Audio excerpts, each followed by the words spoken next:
Good afternoon, everyone. I'm Gerard Libaridian. I teach history, and I'm the director of the Armenian Studies program. And that should be good enough as an introduction. Now, this is certainly not a biography, although there will be elements of the intellectual path that I have taken over a few decades, but hopefully all of that relevant to Armenian political thinking and history. Very briefly, my biography is, I was born a historian, ended up in Armenia in 91 January, and served there first as the department head of the new parliament's information and research department, which I had to create, and then became an advisor to President Bedrosian, and then Deputy Minister of Foreign Affairs, and then Secretary of the Security Council. What else? Senior advisor to the President and ambassador. I have the rank of ambassador. Robert, did you know that? I don't tell anyone, yeah. So it's, and ambassador at large, and dealt mainly with foreign policy issues, although remained observant of domestic issues, of course, and tried to advise the president and the others wherever I thought I was angry about something. And but dealt with I was the chief negotiator with Turkey for 6 years until I left in 97. Negotiator and then chief negotiator on Karabakh, dealing with Iran, Russia, China, Egypt, the United States, the European Union, IMF, World Bank. So these were the main issues I dealt with, and I left at the end of 97 and returned here. To Boston. This talk is not meant to talk about what I learned or experienced there and how they could illustrate my lectures. That is, it is more how each stage of my work, first as historian, then as diplomat, and back as historian, how each stage affects the other.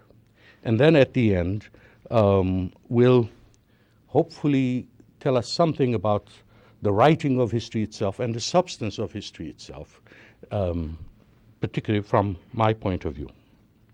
This is a very big topic. It has concerned me for a long time. I don't think I ever stopped being a historian when working in Armenia.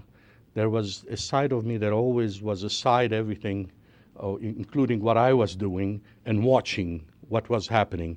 So there was an introspective side of my work that I just recorded, and then I've been trying to decode in the last 10, 14 years. So this is a work in progress, and it's constantly changing the more I work on it. I've had to fight a number of good battles since 1998 in dealing with these issues as a historian, and certainly with the sense of responsibility of the things that I worked on at the time. Let me tell you a story that may illustrate the first thing that shocked me about history. When I was 10 years old, in Beirut, Lebanon, where I was born, my oldest brother took me to the Armenian Community Center. I remember kind of holding my hand and getting to the center, and enrolled me in a club that was the junior chapter of the Tashnaktutyun, of the Armenian Revolutionary Federation, where I learned quite a bit from age 10, how to do an agenda, how to write minutes, even how to lecture. We were 12 and we were taught on how to do that. It was great. In the room where we had meetings, we had photos of Fedais, the revolutionary fighters. And we knew their names, and it was a fantastic source of inspiration. We used to have lectures about them from the seniors. And one of those guys was Vartan Chavez, a very famous Fedai from Van. And along with the other Fedais, Ahpur Serop, Georg Chavush, and etc. These were famous figures, right? And one day, the old man who was more or less the doorman of the club died. And the next day, in the newspaper, I read that the man who died was Vartan Chavez. And we didn't know. He had been turned into a hero, into a picture.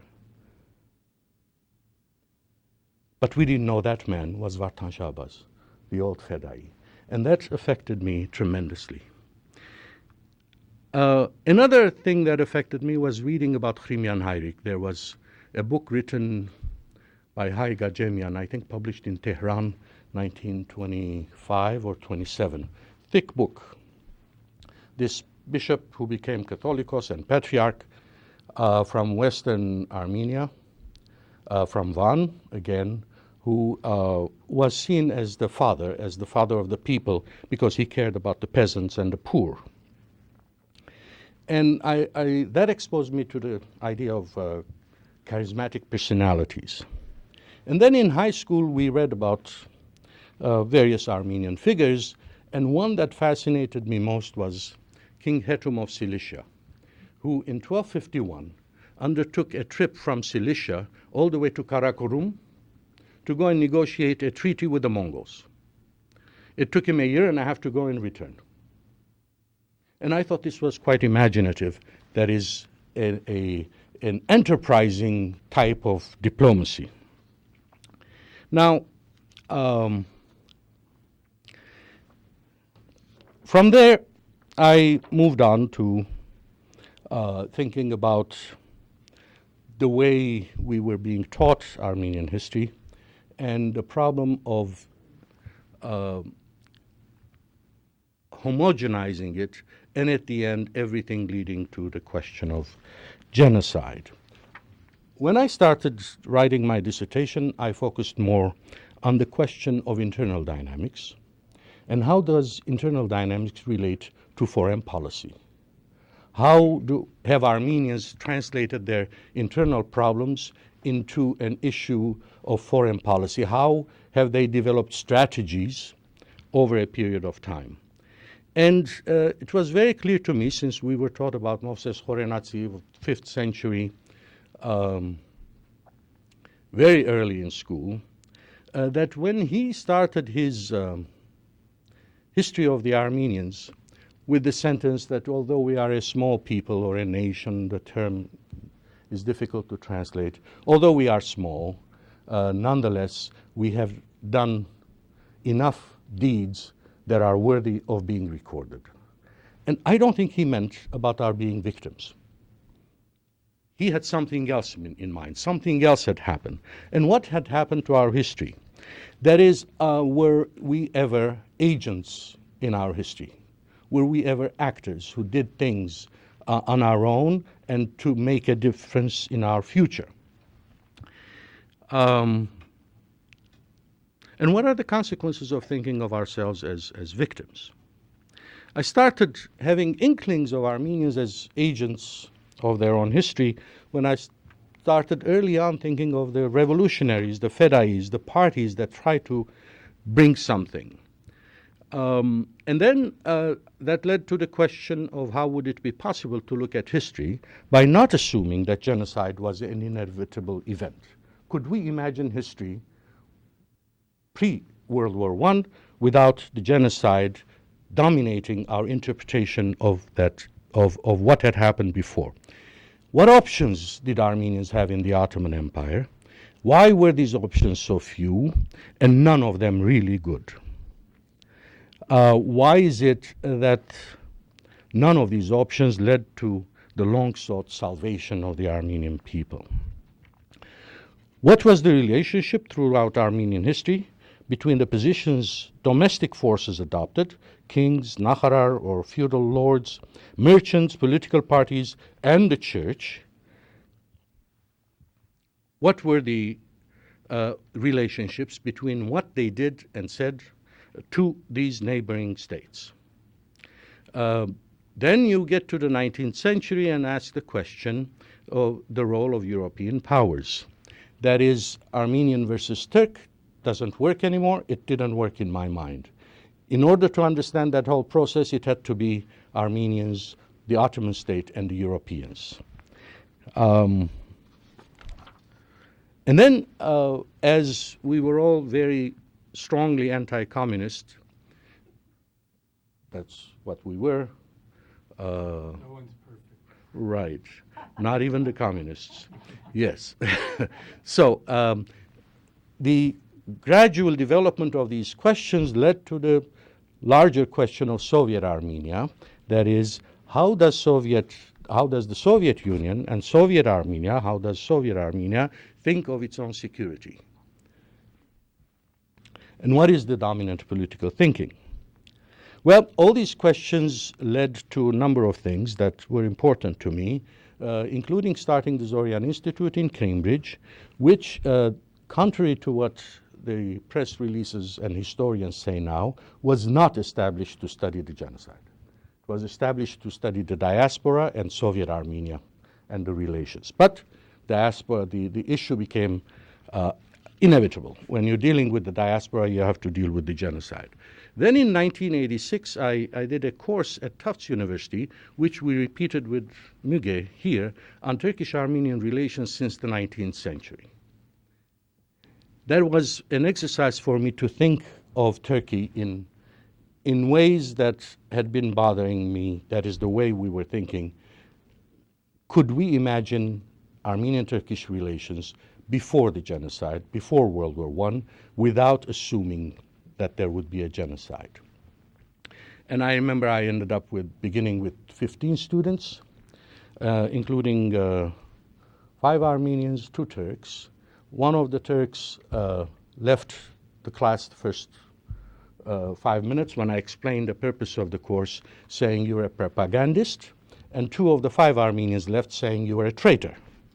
So I thought I was doing okay, if those were the reasons why they left. Now, I did not have all the questions, all the answers, but I did have some conclusions that even if genocide recognition is the ultimate goal of Armenians, that is the top item on the agenda, what had been done till then, in the 80s, by the 80s, that is a lot of lobbying with governments and parliaments, plus 2 Armenian organizations being involved in the assassination of Turkish diplomats and blowing up of Turkish institutions, that all of that, the time had passed. If they had any usefulness, they had done it. They had also done some damage.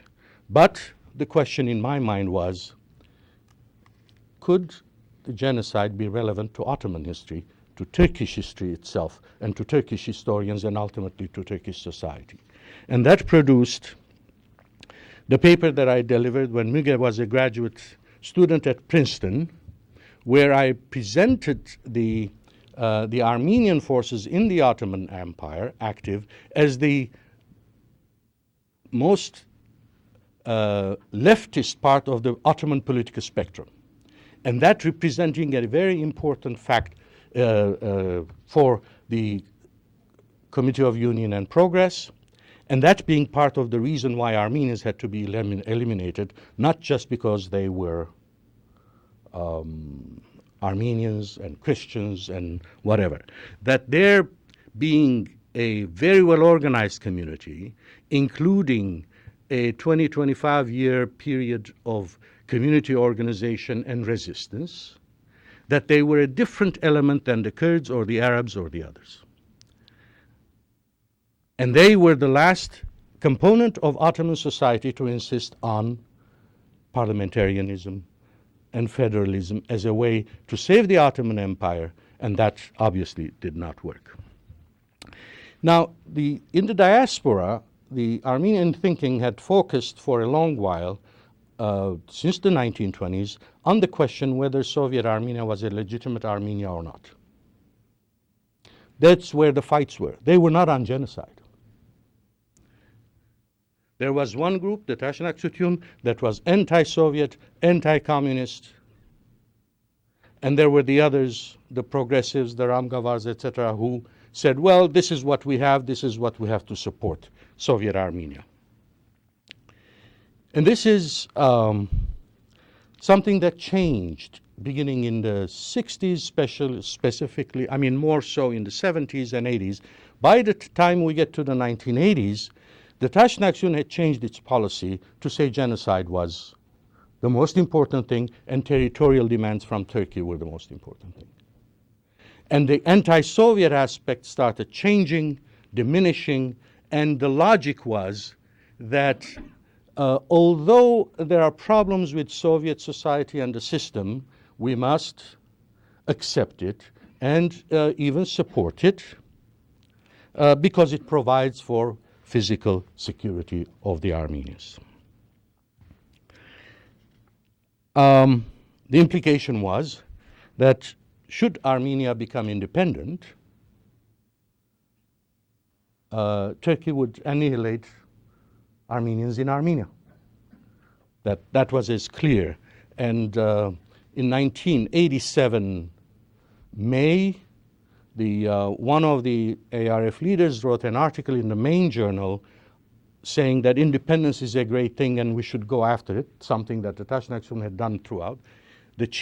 The leader of the Tashnak Sütyun, Manoogian, wrote an article next month saying the independence is something that is nice, but it's a long-term dream. We cannot afford to do it now. It's good enough to inspire the youth, but don't take it too seriously. And this policy continued for a while. Now, this could have been acceptable, and it was accepted in the diaspora, if the people of Armenia had accepted it, but the people of Armenia did not accept it at the end. There was the Garapal movement that turned into a movement for national revival and eventually leading to like other republics, local republics, union republics, taking over certain powers, increasingly more powers from the center and making the center totally useless. And then Yeltsin giving the final blow to break up the Soviet Union. But what also happened is throughout this movement in 1988 was the Sungai Massacre, the deportation of Armenians from Azerbaijan, just as deportation of Azeris from Armenia. And it had become clear that Soviet Union was not providing that ultimate security. That Armenians were not necessarily safe, that the protection the Soviet Union was providing was questionable and conditional. That any time itself, the Soviet Union might tolerate massacres of Armenians. The Armenians of Armenia had rejected the consensus that had been reached in the diaspora. And that was fundamental. Now, what had happened is that two narratives had developed. One was the Communist Party and the Tashnak Sütyun, saying that Armenia cannot be independent because of the security needs that only the Soviet Union or Russia could provide, and that of the movement leaders who argued otherwise, and they started imagining a different kind of relationship. And this is where my involvement became immediate and personal, where I realized that these guys were talking things based on conclusions that I had reached myself, although we had grown in different countries and different systems. The Garapag Committee, which was the leadership of the national movement, had revolutionized that thinking and had actually formulated a policy for the future of Armenia that turned out to be more right than what the communists and the Tashnak Sütyun were saying. In 1988, I still had my own doubts that we should really go toward independence. Not that I could have made any difference, but or thought that I could. But I thought that the debate was the most important, and the most open that had taken place anywhere, the debate in Armenia, including in the parliament, broadcast over radio throughout the country, where people were arguing in favor or against independence, and on the centrality of genocide to Armenian history and Armenian statehood. Just before leaving for Yerevan, after the president had asked me to join there to start work, in January 91, I had completed editing a book on that was called Armenia at the Crossroads, 1991, which presented this huge debate on whether Armenia could be independent or not. The communists and the Tashnaktion arguing that it couldn't, the national movement leaders are arguing that it could. And this whole hinged on whether Turkey was a genocidal state or not. If you assume that it was a genocidal state, you couldn't become independent. And if you didn't want independence, then you have to argue that it was a genocidal state. Now, so I start working in Armenia as department head then with the other positions. I was asked at some point by a former student of mine who was editing a journal. She came to Yerevan and asked me, what was the difference being a historian and being a diplomat? And I said, here's the way it works. When I'm a historian, I wake up in the morning, have coffee. I had some thoughts that I thought were important, such as what was the reason for the collapse of the Roman Empire? And I said, well, whatever it was. And then I have the same idea the next day. So I talked to my wife. I said, what do you think? Important or not? And then, well, maybe yes, maybe no. And then I start doing some research. 3-4 months later, I may have a paper, which I deliver 4 months later at a conference, and which then may become an article, which is then read by 15 people, 5 of them my relatives, and 3 of them liking it. And then it doesn't matter what I say, right? It doesn't matter. Whatever the cause was the cause, right? But working in Armenia, 3 o'clock in the morning, the chief of staff of the president calls you and says Armenians in Karabakh have shut down an Iranian plane with 33 civilians in it, including 3 generals who were coming from Moscow to Tehran for Nowruz, the New Year.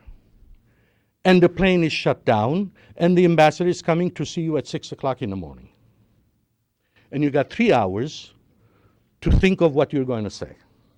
And it makes a difference as to what you say. Because if Iran closed the border with Armenia, the whole economic progress that had been done, the market collapses, consumer goods stop, inflation comes, and it eats away at anything we had done with economic reforms. Very simple. If you said the wrong things. That's the difference. And you got 3 hours, no internet. You check with the chief of staff what happened. You call Karabakh and they tell you things. They don't even know what happened. And 6 o'clock, the ambassador comes and you have to talk to him. That's the difference. So you don't have that much time. So whatever you're going to do, you're going to do it with your brain. You're going to do it with your knowledge of history of Iran and everything else you can bring together at that point. Now, by and large, the diplomacy and developments in Armenia during this time were dominated by the Karabakh issue. But the Karabakh issue was not the Karabakh issue because many Armenians, particularly those in Karabakh and others in Armenia, looked at Azerbaijanis as extensions of Turks. So they're almost the same. In fact, Karabakh Armenians call them Turks. They don't call them Azerbaijanis. Turkey itself had linked the normalization of relations with Armenia to progress or resolution of the Karabakh issue. So the 2 issues were linked. Normalization was not progressing. Armenia's economy started stalling because of the 4 countries that are neighbors, 2 of them you have no relations with. And the argument is still there that there's an existential threat. And dealing with Turkey, does it matter what you say or do? What are your goals in dealing with Turkey and bilateral relations? And how does genocide play into that? And how do others look at what you're doing? Now, the Karabakh issue, mind you, itself was a historical issue. That is, the main arguments were historical, that this was a geographically Armenian area and that Armenians had been oppressed by the Azerbaijanis, massacred in 1921, and whatever else happened before that. History figured very, very large, loomed very large in all the arguments regarding Karabakh.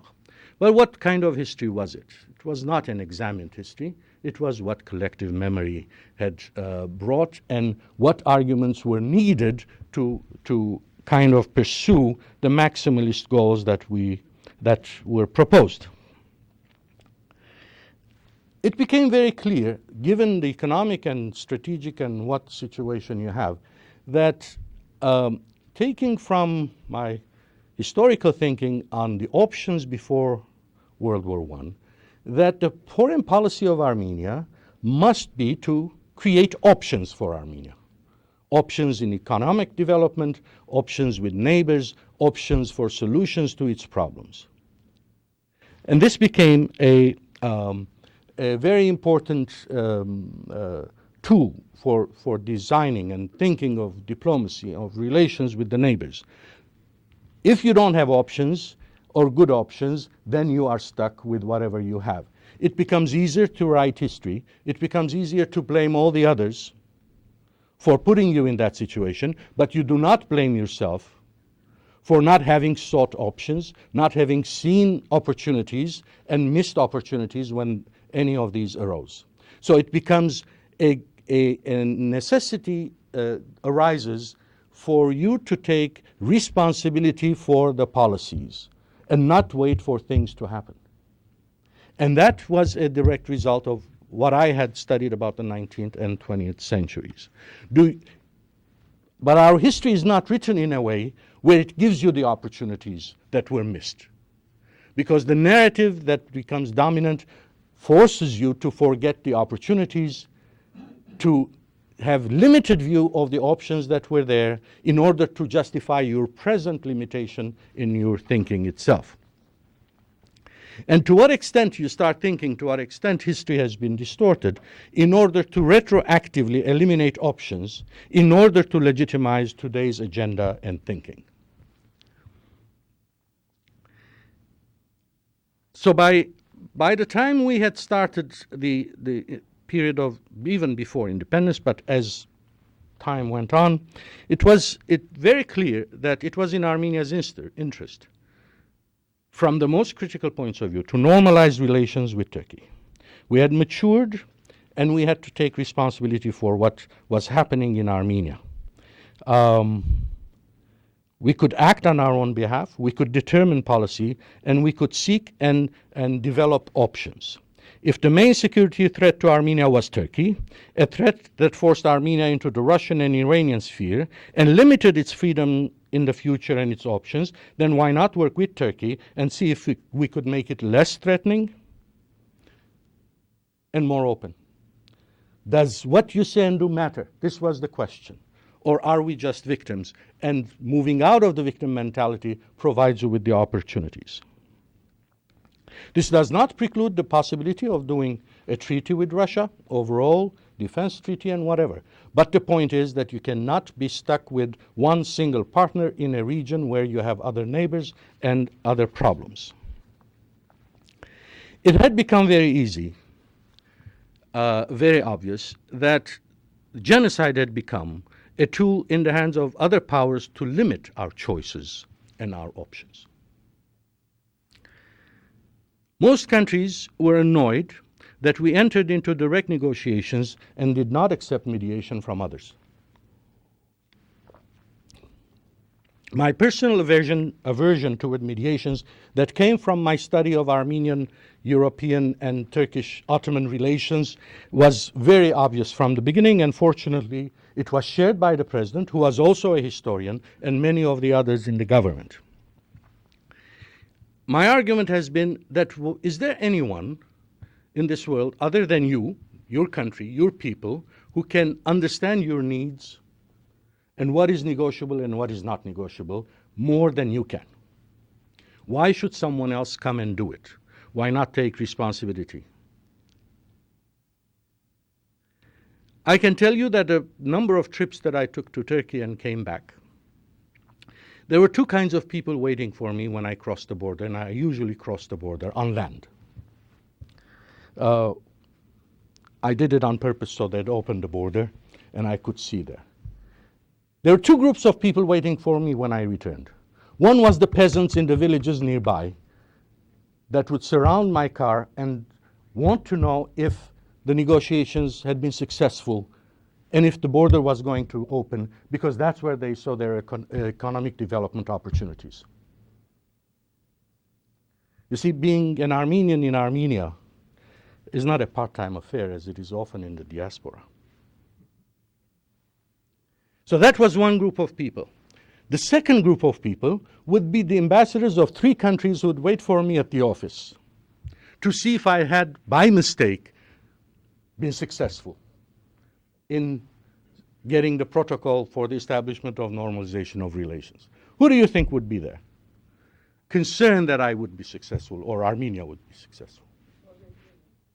Well, it's over. The Soviet Union is gone. Russia. Who else? US? No.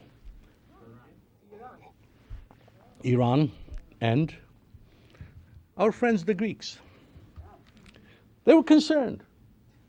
And when one day I told the Iranian ambassador that, you know, slightly exaggerating, we may be very close, he said, but what about the genocide?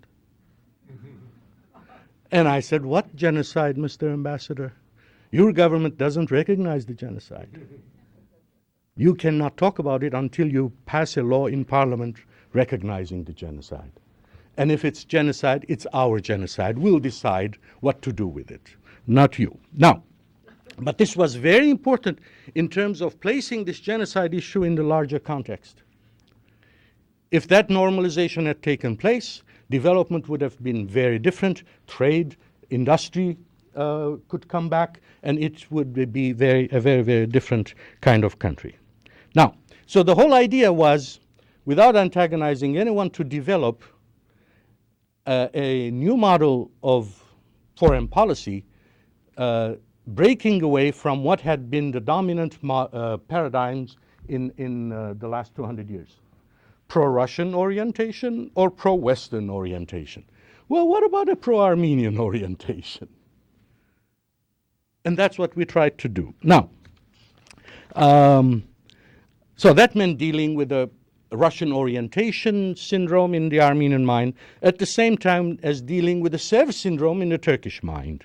And that was not an easy thing, but it was possible to do it slowly, patiently, piece by piece, and also realizing that in this battle you're fighting a number of forces, including internal forces, and that is both in Turkey and in Armenia, that the extremes in both countries need each other and support each other. That is, the Turkish nationalist group would make a statement on this side, the communists and other groups in Armenia say, see, the Turks are that. And then they would make harsh statements, and the Turkish nationalists say, see, Armenians are that. So who dominates the discourse, and how do you overcome these difficulties become very much part of the problem. Now, the idea of engaging the antagonist directly was also applied to the issues in dealing with Azerbaijan on Karabakh. And, you know, getting away from this idea that Armenians or Georgians, or Azerbaijanis for that matter, are guests in the region. That is, if you're waiting for someone else to come and help you and resolve your problem, what does that say about you? That is, you're visiting the region and you're waiting for someone to give you coffee. And you may say, I don't like this coffee, I like that coffee, right? I don't like Turkish coffee, I like Armenian coffee. That is, if you're not guests, then you have to assume responsibility for your problems. A few months ago, when there was firing from Azerbaijan into Armenia, there's some snipers sometimes, one of the leaders of the Harabedagan, or Republican Party in Armenia, said, "What is the international community doing about this? Why should the international community do something about it? Why don't you do something about it? Why don't you go to Baku and talk to them and see what could be done to end it, right? What is causing it?" And in fact, any progress that has been made in the Karabakh issue, the first one being the ceasefire itself, was done through direct negotiations between Armenia, Karabakh, and Azerbaijan. The first was a Russian-mediated but temporary ceasefire in May. It was the direct negotiations that produced a permanent ceasefire that is still holding by and large in the region. And direct negotiations were the ones where there was progress made on even the status issue, but also on the issues related to the consequences of the military hostilities.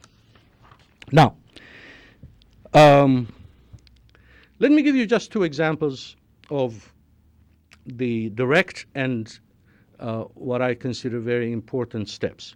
One was that in 1993, when Armenians occupied the second Azerbaijani district, Kelbajar, Turkey got very upset. This is when it stopped the shipment of wheat through the country to Armenia and the negotiations on the bilateral relations. April of '93. President Turgut Özal made a statement that Armenians don't seem to have learned their lesson from history. And maybe we should teach them one more. Now, whatever that meant, it was obviously disconcerting. And then the response was Defense Minister of Russia, Shaposhnikov, making a statement, "Don't dare," right? And then suddenly, what is related to you is taken out of your hands, and the two countries are talking to each other, and you're not present. And then there was a pro forma invitation to go to the funeral of Turgut Özal, who died 3-4 days later from heart attack. The president, the foreign minister, and I went to Ankara to assist to the funeral of President Özal. And by discussions there, we brought down first we took control of the policy, we brought down the temperature, and we started talking about other things. Now, normal reaction would have been, Özal is saying that, we say this, and we go to Russia and say, "You're defending us," right? That's not what we did. We told Russia to quiet down, and we went to Ankara and dealt with it, and also used the occasion to talk to President Elchibey of Azerbaijan and the future president of Azerbaijan, Heydar Aliyev, who was parliament speaker in Nakhchivan. The other was to turn the other incident, to turn the temporary ceasefire, which Kazimierov, the Russian ambassador to the conflict, had arranged, but was seen as temporary. We needed to turn it into a permanent one. The Russians were not interested in turning it into a permanent ceasefire, because they wanted to have that leverage. So we undertook measures to do this with the Azerbaijanis. But to do that, there were two issues to be resolved.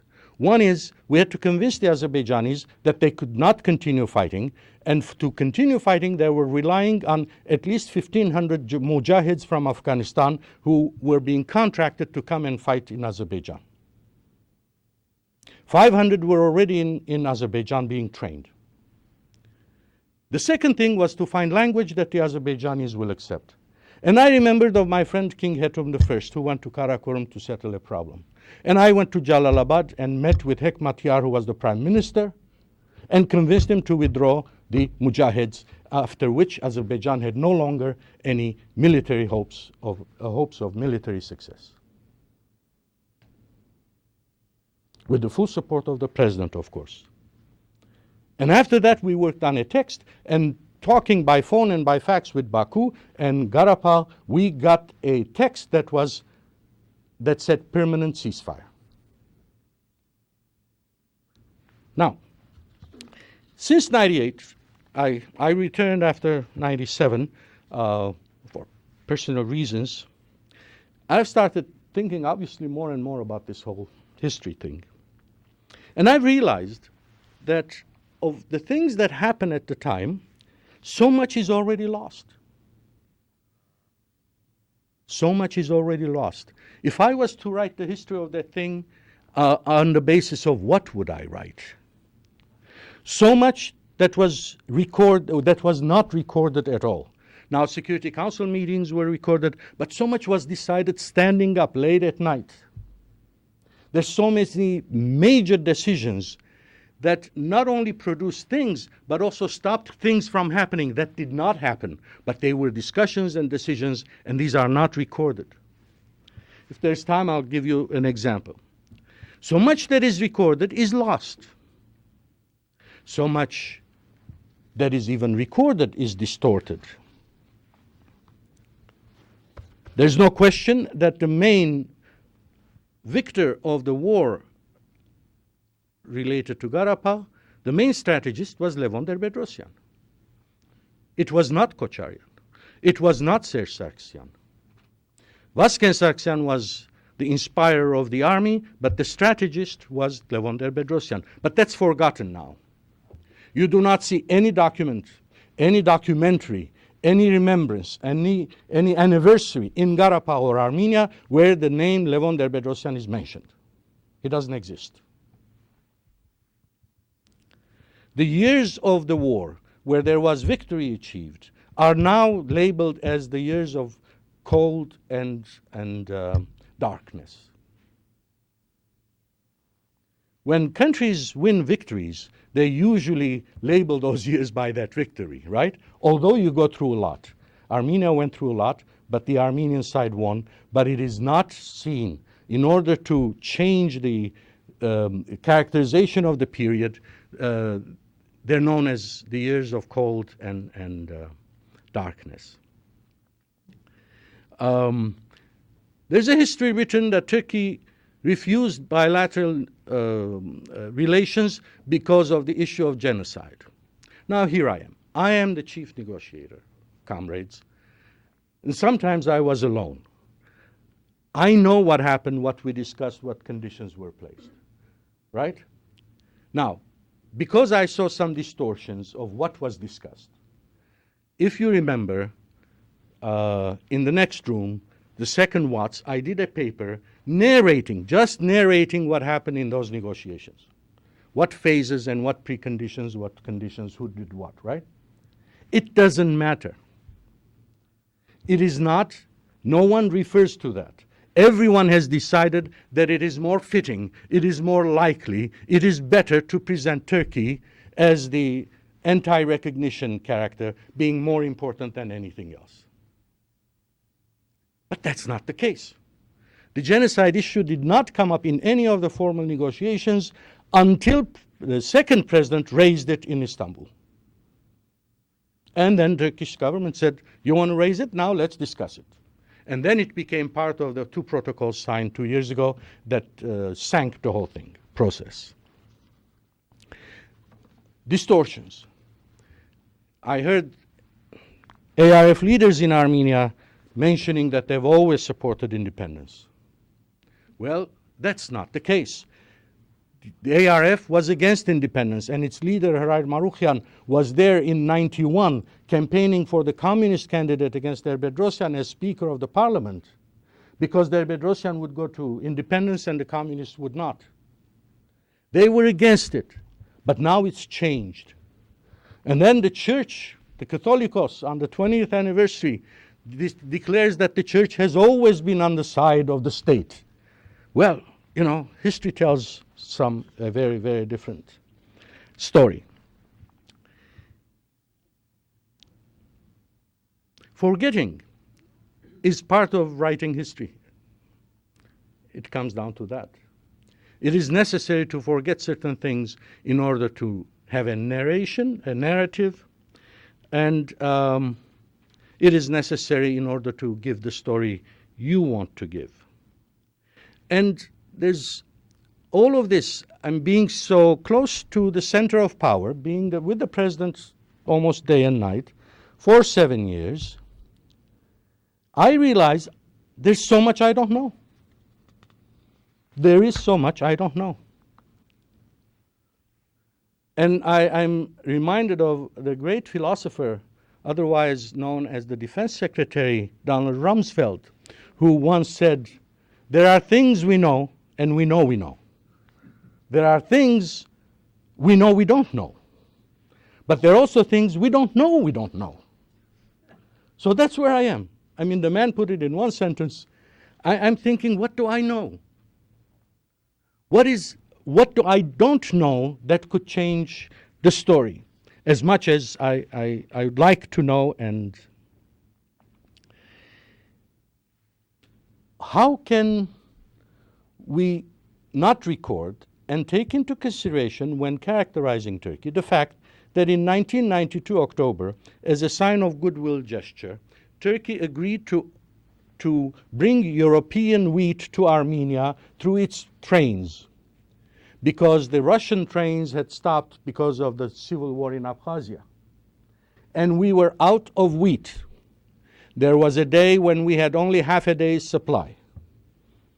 Armenia needed 1,000 tons of wheat per day, and Armenia was producing generally 40% of its wheat. And that year, the European community gave us wheat, 100,000 tons. But how do you bring it in? As part of our negotiations, we convinced Turkey to open the border, and they opened the border. And they supplied about 52,000 tons until Armenians took Kelbajar and Süleyman Demirel said, enough is enough. He said, well, we understand you took, he was the prime minister at the time, you took Karapal, you know, it's not Armenian territory, but Armenians live there, fine. Then you took Lachin, the corridor connecting the two. Armenians are not there. That's not your territory, but you said it's for security. We swallowed that. What business do you have in Kelbajar, right? So, and he ended the negotiations, and he ended the... But that saved the worst winter in Armenia. The coldest, the worst winter, and that saved the country. Now, how many times do I have to repeat this? How many places do I write this? Not a single PhD student who writes on these issues, not a single historian, not a single chronicler reproduces this fact. I mean, what else do I need to do to say, look, there is this too, take that into consideration? It doesn't happen. Now, forgetting and distorting two mortal sins we always accuse the Turkish state of committing have become necessary to continue to uphold the notion, which is an echo of the Soviet logic imposed on historiography, that the denial of the genocide by the governments of Turkey is not just a historical aberration and cause for moral outrage, but also a matter of national security for independent Armenia, that an unrepentant Turkey is a genocidal Turkey. Now, the linkage of the genocide to national security today is not necessarily a plot to recreate the Soviet Union, although Putin, you know, it's not stopping Putin from imagining something like that. In the diaspora, genocide recognition has become a principle of community organization and control, a principle of legitimation of power, and thus of the right to the resources of the community, human and financial. The elevation of the non-recognition of genocide by Turkey to the level of a significant, if not the dominant national security, is now propagated in the Republic of Armenia as well, and it has thus acquired a position that, a role that affects everything. It reminds me of the position of the Republican Party a few months ago when they were arguing that the debt, public debt was the most important thing, but using it only to trying to cut Medicare and Social Security and whatever. That is, this is the most important thing, and then everything else has to adjust to that. Now, part of this process is caused by inertia. Positions adopted in the past are difficult to change. It is also a part of the mentality that we are victims, and that has come back. It comes back to, in trying to understand these forces. That is, our role in history, if it's victims, then we cannot take responsibility for what we say and do. And that has come back to basically haunt me. And also it's a simpler explanation of things. And as I read some stuff that is written, I realize how unready our historians and scholars and students are for the unusual, the counterintuitive, and the imaginative in what had happened during those years and what happens now. The possibility of a narrative other than the conventional one imposed by the genocide, becomes less likely as subsequent administrations return to the genocide issue to compensate for their lack of legitimacy. One thing that I've come to understand is that the less legitimate each administration has been in Armenia, the more they've talked about genocide. Now, I've returned to writing on some extent and teaching, and I realized that when I started teaching the same course on, let's say, Survey of Armenian History that I did first in '74 in Los Angeles, I realized that initially my focus had changed, and I was asking questions such as, who speaks for Armenia and Armenians? This was much more dominant in my thinking as a question to deal with. With what legitimacy people speak of Armenia, and what do they mean by Armenia? How are decisions made in each 2,000 years ago, 1,500 years ago? What were the options? That has become much more important. But I've also realized that I'm moving away even from that, and I'm focusing more and more on details and see whole pictures in one little detail. And what is coming out is not necessarily a history. I don't trust it anymore. I don't trust what I write anymore. It is interesting that in Armenian, history and story are the same word, batmutyun. They're not different. And there's the saying of batmutyun batme, or he's telling a story, right? So I've come to realize that, even a narrative may be too much at this point. And a book that I started writing in '99 on Karabakh, that was supposed to be a grand work, formal, scholarly, etc. It's changed, and now it has become 12 moments of diplomacy where things could have been done and were not done, where things could have, 12 moments that characterize the whole thing. It's through these details that I seem to be telling whatever I can tell. Okay, I'm going to stop here because it's already almost an hour and there may be other things. But I will say this. After all this critical and almost discouraging view of history, I should end with a positive note. I'm thinking about returning to writing poetry and fiction, which I did when I was 16, while imagining that someday I would write the history of Armenian diplomacy. So I think I'll go back to poetry as soon as I complete the 4 or 5 or 6 or 7 projects I have on my desk. And that's why I'll be retiring this year. Thank you very much.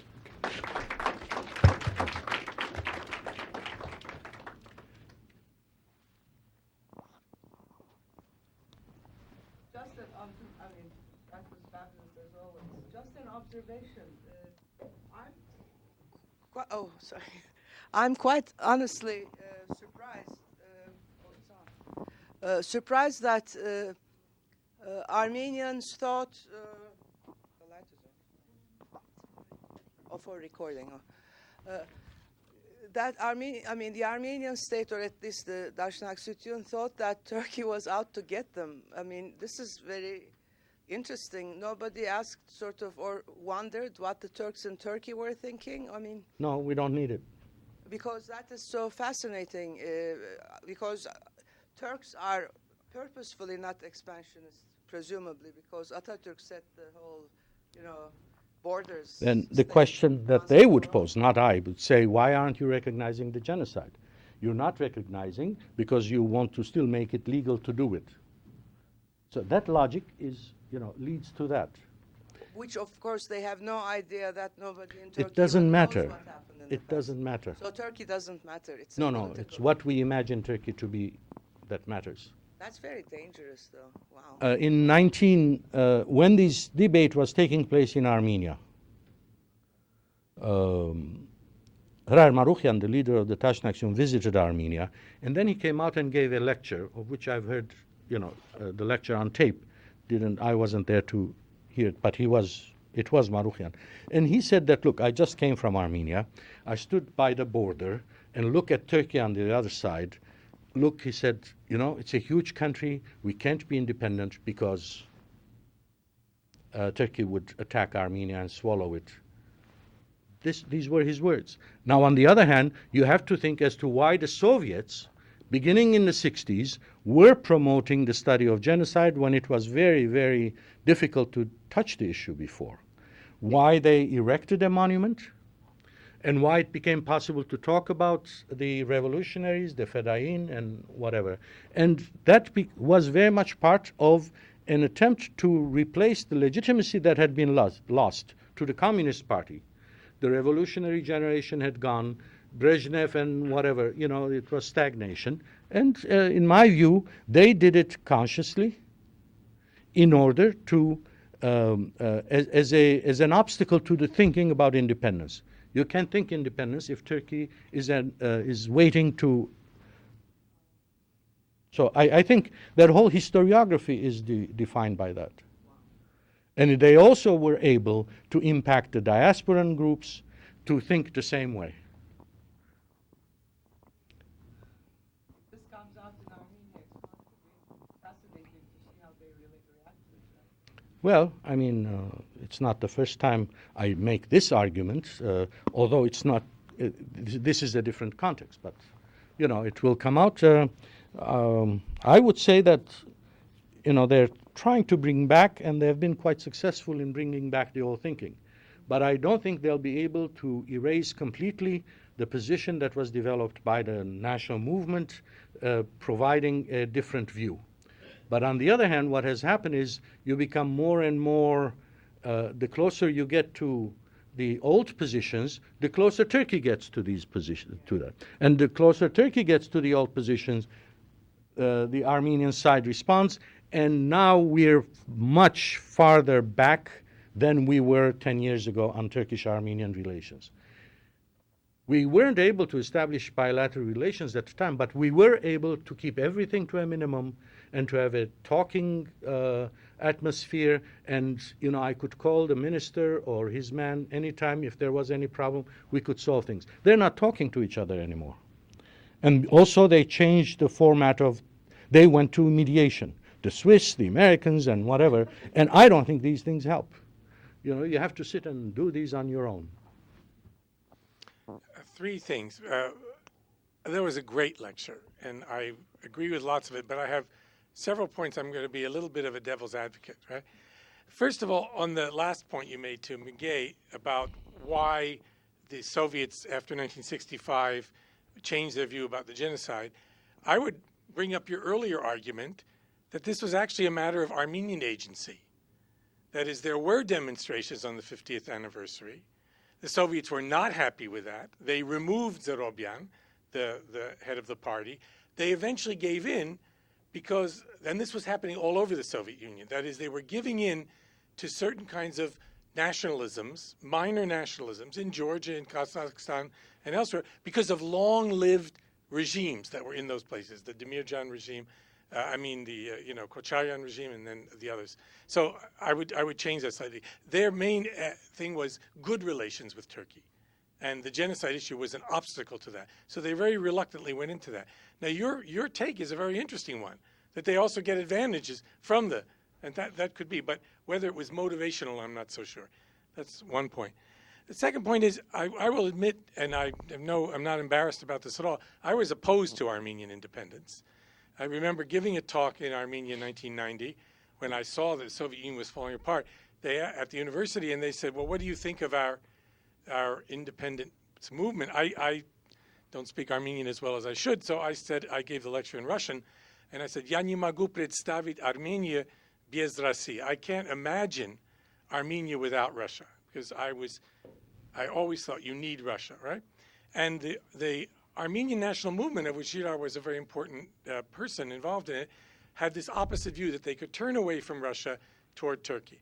The result of that, after 20 years, has been that Russia controls Armenia. It basically strategically is dependent on Russia. Armenia is dependent on Russia. They control the whole energy network. So it's a new, and it's worse than it was in Soviets in some ways, because the Soviets at least had a strategy that we ought to develop the peripheries, and they had obligations and a sense of morality about that. These guys, now Putin and all, they'll treat Armenia like a satrap, and they do, and they basically tell them what to do. So I'm exaggerating a bit for effect, but you see that in some ways it's all gone around. And what has happened with relations with Turkey? We're back to zero, because it's impossible to both swallow Karabakh and parts of Azerbaijan and have good relations with Turkey. It's like Israel cannot take what's left of the 28% of Palestine that they don't completely legitimately control and also have relations with the rest of the Arab world. So I worry about that. And I had a third point, which I've now forgotten.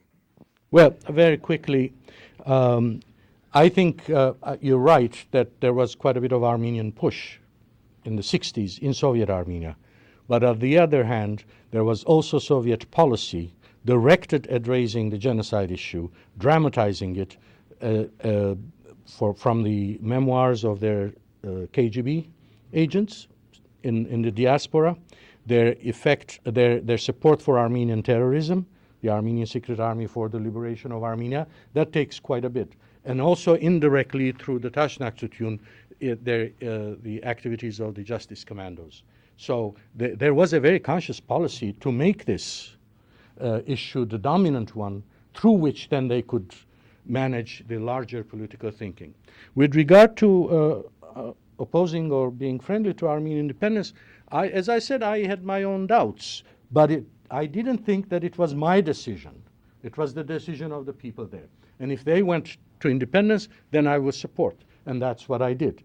Secondly, the idea was not to move away from Russia and fall into the lap of Turkey. The idea was to obtain the necessary sovereignty to make our own decisions and to have good relations with Turkey and have very good relations with Russia. And I was one of the first who supported and was part of the negotiations with Russia on the 1997 Treaty for Friendship and Cooperation, the big treaty that we signed. So I had no conflict with that. But I didn't want one country to tell us and to give us no choice. I didn't want them to tell us how to vote at the UN and how to deal with Turkey or Iran or anyone else. So the Turkish option was just an option that you have that is, Turkey is your neighbor. You're going to live with it. Who else are you going to live? When Manoogian at that time said, Turkey is this and we can't have independence, and I wrote to him and I said, look, comrade, what are the mathematical chances that Turkey and Iran and Azerbaijan will pack up and go, and Italy and Switzerland will come and become our neighbors? What are the mathematical chances? So, you can think what you want, but that's the reality. So I don't think the position was to go against Russia or to even join NATO. I was against Armenia going against. In 1993, NATO came and they wanted to do things with Armenia. I said, why do you exist? Soviet Union has collapsed. It's gone. Why does NATO exist? They were looking for a mission. And there was the Partnership for Peace program that had a huge menu, right? And we didn't oppose participating, but I took the least possible choices. We don't need that. I mean, the strategic concern. Until you have really the confidence and the trust and whatever that developed in 10, 20 years could develop with Turkey, you are going to be with, the overall umbrella. But that should not mean that they control everything you do and you have no choice. When I became deputy minister, I was the first deputy minister. That is, I had 2, 3 others, I think. And I started developing policy in the Ministry of Foreign Affairs. In the mornings, I'd go to the ministry, in the afternoons to the presidency. And there was this minister who I said, look, get to your departments, give us options. What can Armenia do in this situation? And he came back 2 days later. He reported. I said, well, bring the 2 people who also worked on this proposal. So they came, and I listened to them, asked questions. I said, okay, this is what we're going to do.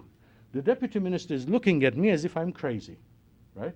And he's saying, what do you mean? I said, I mean, you go and write a letter in this sense, and this is what we do. And I'll sign it, right? And he's not moving. I said, is there anything else? Shouldn't we discuss this more? And I said, no. So I sent the two others out, and I asked the deputy minister, what's your problem? He said, have you discussed this with Moscow? He had been a Soviet diplomat. He couldn't imagine independence. So why should I discuss it with Moscow? Well, they might not like what we're doing. Well, that's fine. I'll explain to them if they care, right? Well, don't you need to check it with the minister or the president? No. We have policies and we can implement them, right? But it was difficult to get them to make decisions, to think, because we can't do it without Russia, right? But we had great relations with Russia. We often said no. But the way we did it was, what is the problem you're trying to resolve? You do it this way, you want us to do it this way, it will harm us, it will complicate things. Let's do it this way, you will get what you want and we won't be harmed, right? That's the way we did it. So the ability to say no, but also to argue. But there is this dependency. You can't right now deny that there was, well, for the security of Armenia, Russia was indispensable. It was indispensable because the relations with Turkey hadn't settled down and developed. In fact, Russia wanted to remove the Russian base. We asked them to stay. And we promised them that we would provide the food to the soldiers. We asked them to stay. Armenian food, potatoes from Java. But the point was also, we said you have to allow Armenian soldiers to be part of the camp. And 70% of the soldiers in that base are Armenian citizens. So, it's a Russian base, but it's an Armenian base. Others? You have anything? Robert? Oh, neither. Seems to me there's one thing that you're really talking about here is this multiplicity of options that you were really an advocate of and you were cultivating all the time. And it seems to me that's in part about breaking dependencies that had developed historically for Armenia as a part of the Soviet Union and ideologically as a reliance on the genocide notion. I guess my question is, how much of your position and activities do you attribute to your being an historian and sort of comprehending these things perhaps better than people who don't think much about history and historical reality? And how much of it do you just attribute to sort of an instinct for realpolitik on the job? Well, that's a very good and interesting question.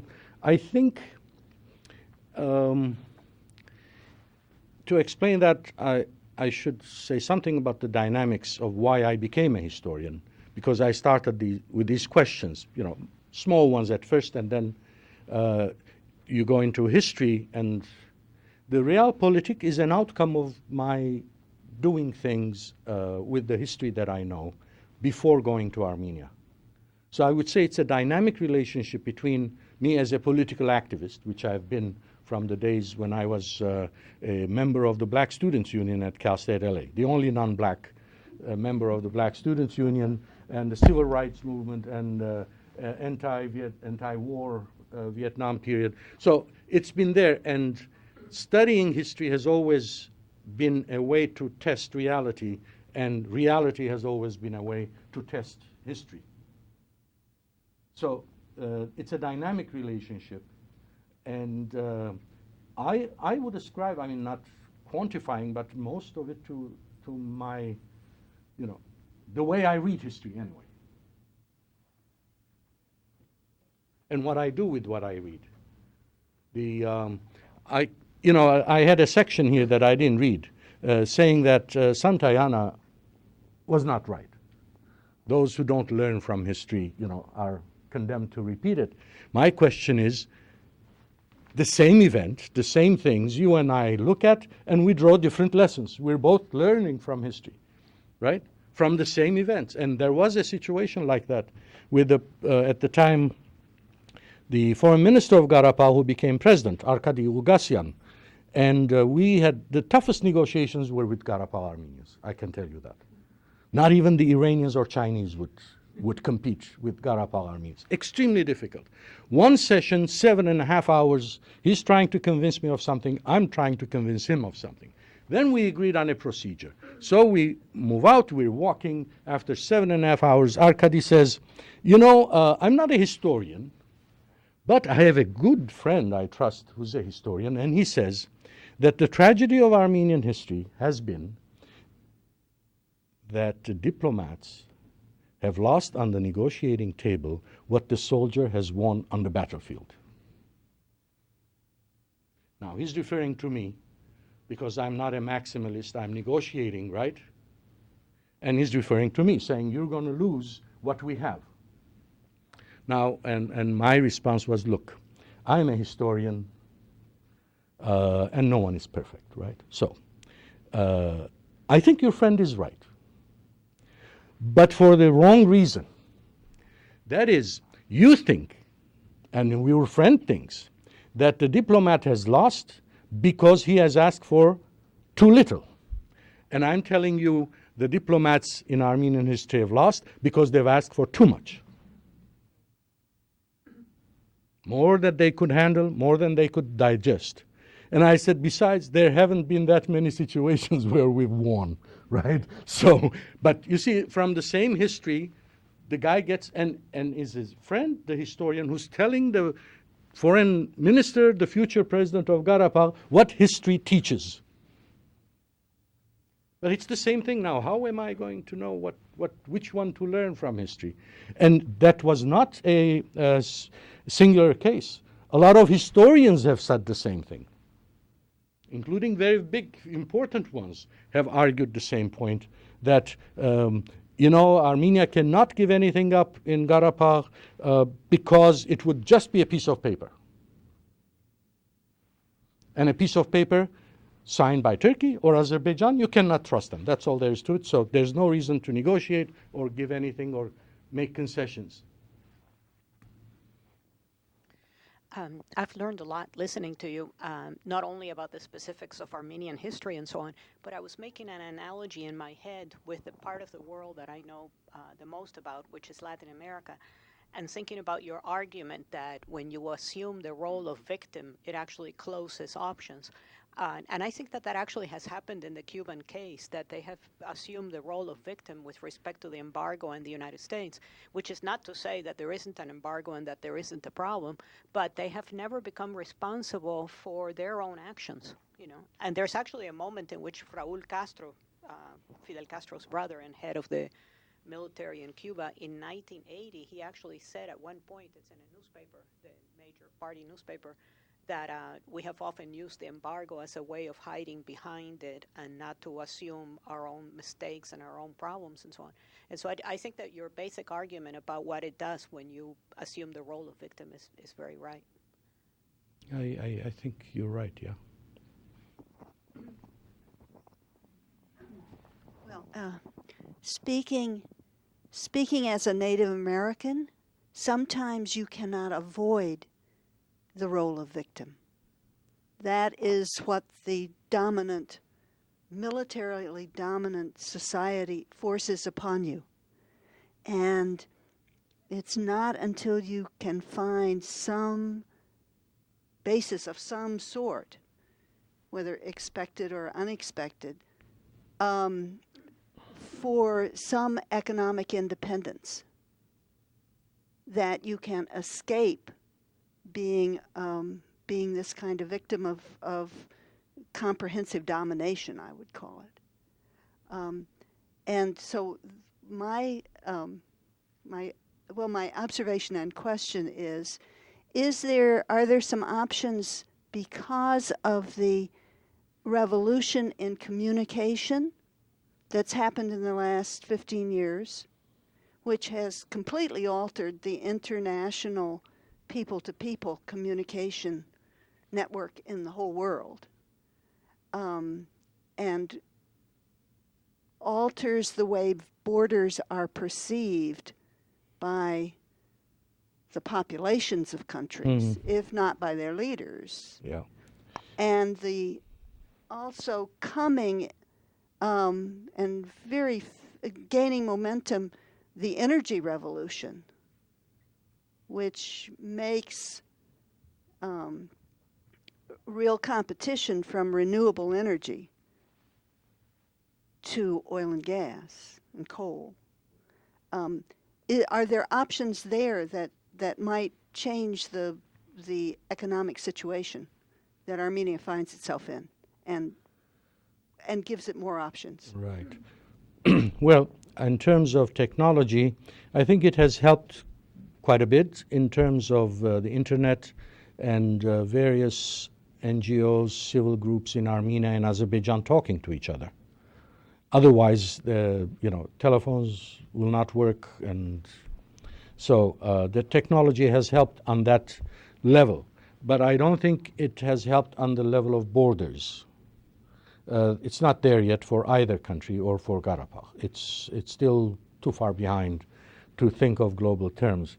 The answer to that question, if an Armenian in Karabakh would tell you, is, well, everyone has their borders, and those that have it and are comfortable and secure can think about abolishing. We are not there yet. That would be the logic. In terms of people's perceptions, unfortunately, the 20 years that have passed, 20 years of conflict and mutual expulsions, the new generation of Azerbaijanis and the new generation of Armenians do not know each other. They have not had neighbors. Armenians have not had neighbors. Now, if you imagine that it takes about 10 years old, you start remembering things. So 20 years since the war, 10 years, so people under 30 in Armenia or Azerbaijan do not know what the others look like, right? So there has been a process of dehumanization, which makes you vulnerable to developing hatred more easily, as opposed to what it was. In the 1990s, people still knew each other, remembered what Armenians or Azerbaijanis looked like. And this is an argument I gave to President Aliyev, Heydar Aliyev, in 1999 when I went there to interview him for my book.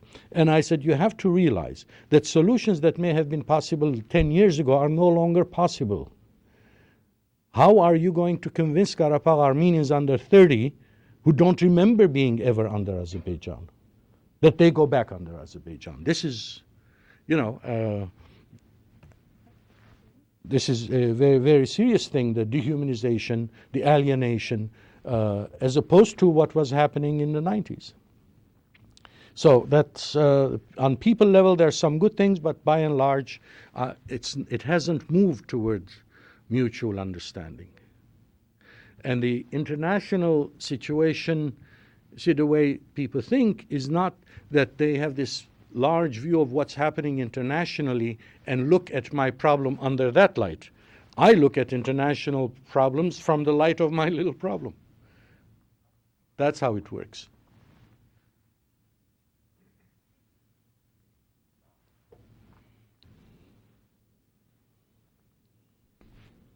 Okay? What are your predictions for the future? Did I say I'm a prophet? I can't even think of the past normal now. I'm reluctant to write the past. And what was it? When they ask someone, what do you have for the future? He says the future is easy. The past is difficult to predict. And I'm becoming more and more suspect of the past that I know. What did we miss? All the things that we missed. Even sitting next to the president, there's so much. Okay, thank you very much.